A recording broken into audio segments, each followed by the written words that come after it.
madali maging ako. Ang enerhiya ng puso't isip, bakit di magkasundo? Madalas nalilito sa aking mga katanungan. Ako ang taong tahimik kahit ang isip magulo. Nililibang sarili sa musika at usok. Tanging damo na lang ang nagsisilbing gamot. Marahil nakatadhana na ang emosyon kong dinadala. Ako'y nagbubakas sakali na mapalitan ng nadarama.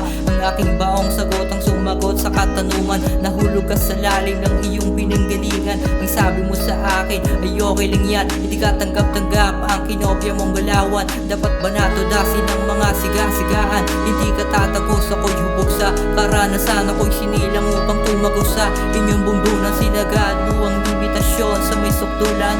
Fuck, bakit ang dami ng mga wannabe, mga pakitang tao?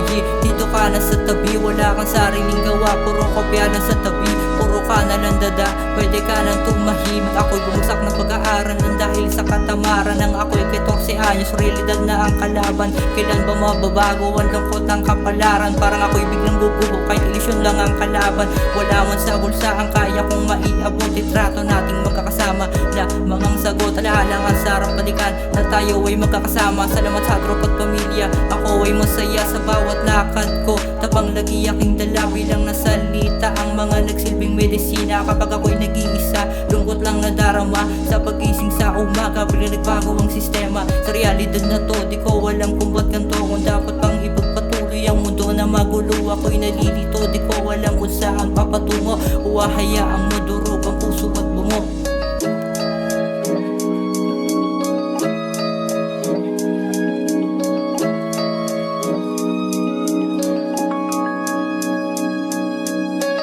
Mangangamusta ka, eto ganun pa din. Pinalago ang kaalaman, instrumento pananim. Sa pagsulat nagkakulay mundo ko na madilim. Kung ba't ko to ginagawa, wag mag-alala, inaalam ko din.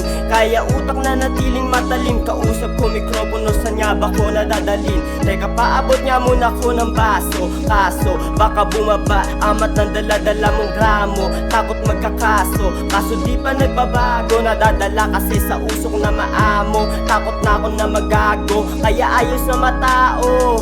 Ngayon nagagamit na talento ko na tinatago. Kahit minsan naiisip na malabo, buti di pa humito, patuloy rin na baho. Nilakaran ng pangarap kahit na malayo. Binubuhay magkakulay buhay bilang tao. Minsan napapaisip ang sarili sa kwadrado na silid. Bigay kaalaman lang naman na gusto ko na maihatid. Paano nga ba na magagawa kung ang sarili di pa matawid? Pero alam ko na balang araw ay makakamit. Mga nawala sana magandang babalik. Mananatili to sa laban kahit minsan bulsa ko ay masaid. Isang bagay lang ang di ko tinipid, naging puhunan ng pagiging makulit. Makita mo din sa astahan at pananamit. Makahawak ka ng paninde, mas lalo ka nasasabik. Di na iniisip ang magiging kapalit. Kontento na sa kung ano lamang mababalik. Mapapasakin din mga hinahangad. Inaamin ko minsan man itong tinatamad. Iniwasan mga utak may tornilyong maluwag. Marami ang naging saksi kung paano to sumusuwag. At madalas mananaduduwag. Respeto lang dala sa bawat paglapag.